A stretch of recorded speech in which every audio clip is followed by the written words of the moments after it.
Sabi nila, mukha daw akong madam, pero bumibili ako ng mga ukay na damit. Tulad niyang suot ko, guys, na 50 pesos.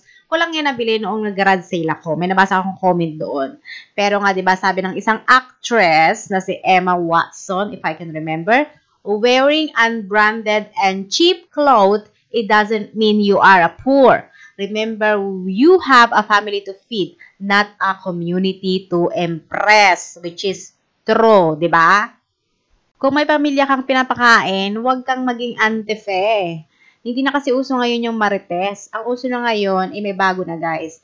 Antifeleng social, antifeleng nayayamanin. Ganun na ang uso ngayon. Nasa Ayala Malls, Manila Bay pala kami yan, guys, ha. Dahil nga weekend, kasama namin ni Habi yung dalawa naming anak. Pero 3 po yung anak ko, ha. Yung 2 lang ang lagi niyong nakikita sa mga videos ko. Dahil yung panganay ko, dalaga na. Tsaka, allergic yun sa camera. Which is 16 years old na siya. At sa mga nagtatanong din po pala sa akin, to answer your question na kung anak to ba ni daddy o ng asawa ko, kasi apam yung asawa ko, kung anak daw ba ni daddy. Yes po, anak po namin sila. Yung 3 po, anak po namin sila. Ha, hindi po yung nung anak ko lang sa ibang lalaki, which is, anak po namin sila. Anak po namin sila, to answer your question. Sa mga nagtatanong lang at curious. Curious? Kakilala pala kami noong 2005. Dito sa Manila. First time niya dito mag-visit sa Pilipinas. Kaya siya napunta dito dahil doon sa ex-girlfriend niya na nakilala niya doon sa England, which is foreigner din. So, dito sila nag-meet up. Pero, lang kalaunan, naghiwalay din sila. Diba?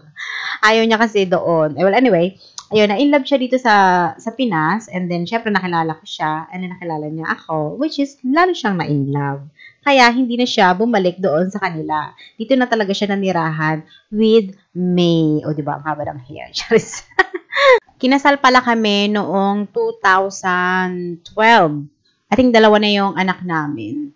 Diba? Matagal lang kami nagsama bago kami kinasal. It means, kilalang-kilala na namin yung isa't isa bago kami nagpakasal. Which is, yun ang kagandahan, guys. Kailangan magkakilala muna kayo bago kayo mag-decide magpakasal. Kasi maraming nangyayari ngayon na nag-meet up pa lang, tapos magpapakasal na agad. Tapos end up, hindi pala sila nagkasundo ng ugali or hindi pala nila gusto ang isa't isa. Kaya mas maganda siguro kung magpakilanlan muna kayo bago kayo mag-decide magpakasal. Kasi once na nagpakasal kayo, hindi yan yung parang kanin na isusubo nyo tapos iluluwa nyo agad. O, diba? Charis.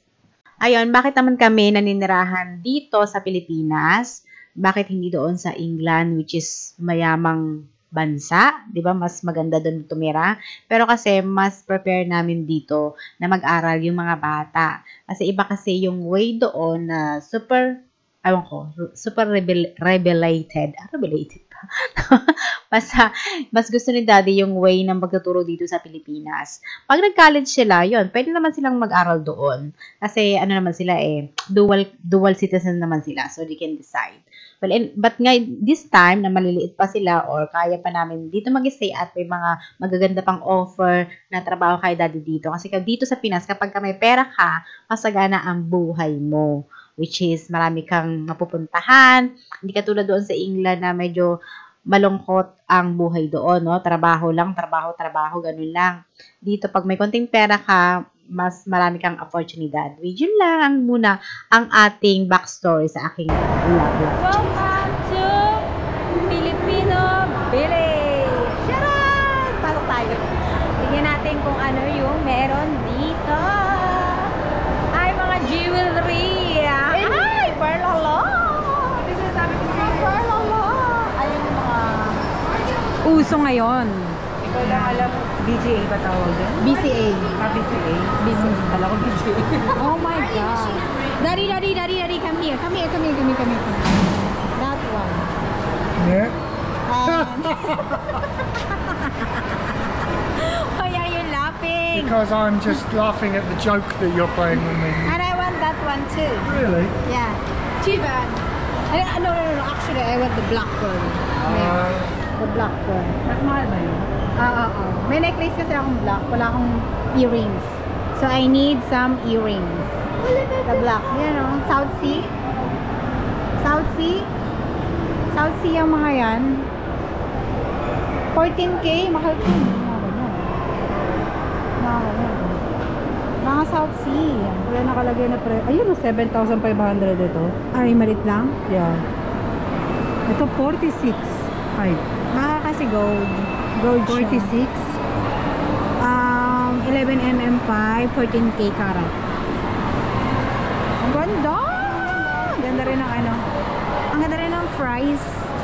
Talaga pala ang petas? Oo, ito lalo na yung mga South Sea Pearl. Mahal. Uy, ang ganda bonggesyo. Yung puti. Ang ganda rin yung puti. Saka yung puti. Ito oh. Ito hindi naman siya ano eh. Kasi ano ito, fresh water pearl. Fresh water pearl. Fresh water.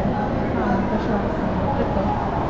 Oh, I like that. Ito ang ganda oh. Oh, di ba oh. Magkano yung presyo? Magkano to? 4-5. Kasi stainless lang naman to. Pero ang ganda ng pagkagawa. Barok. Kaya mo yung tawag na yan, barok. Hindi ko alam. Barok yan. Pang aura-aura. Ito naman, freshwater pearl. Nakamanak pa yan? Hindi. Magkano kaya ito? Meron ba naman dyan? Ilang price? May price?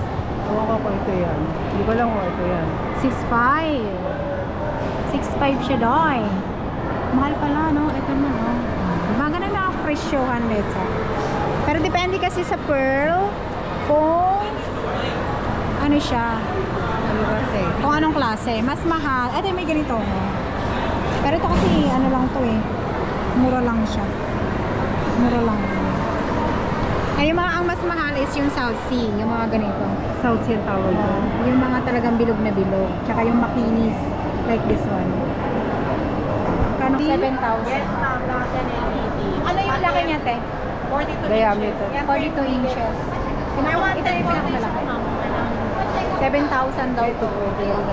Mabibili nyo sa Dapita ng 8,000. So, 1,000 lang ang ano. Pero nasa mall. Ayan. We'll get this. Get this. Ano daw? We'll get this Okay. next year. Ito, 3,800. Hanggang 3.5. Hanggang 3,500. Ito, 7K talaga yan. 7K talaga yung ganyan. Kaparehas lang nito. Itong malaki, oh. Kasi maliit. Ayala Alabang. Copies for you. Ayan yung ano nila, oh. 3.5. Pang-outer yun na. Pang-outer. Ayun, mayroon pa ako. Snowflakes tawag nila dito. Anong pangalan? Anong sabi? Snowflakes. Kasi nga iba-iba yung size niya. Tapos, Ponsensya yung ano niya. Ayan o. Christmas ano. 3.5. So, may tinatanggalin ba siya ng plastic? Pwede naman yung tanggalin kasi bakal naman yan. Yung sariling welding namin yan. Kumbaga parang notebook, mas ma-preserve niyo yung maganda. Parang katulad dito, bakal, kahit hindi yung plastic ano. Malang nilagay ko para presentable ka. Why stop filming me, God? Pauwi na kami. Basement 1 kami nag-park. So, ang haba ng pila. Ito si Bulinggit bumili ng books daw. Sa Fully Books. Ito lang yung pinunta niya dito para bumili ng books. Which is 600 pesos. Bye everybody! Thank you for watching.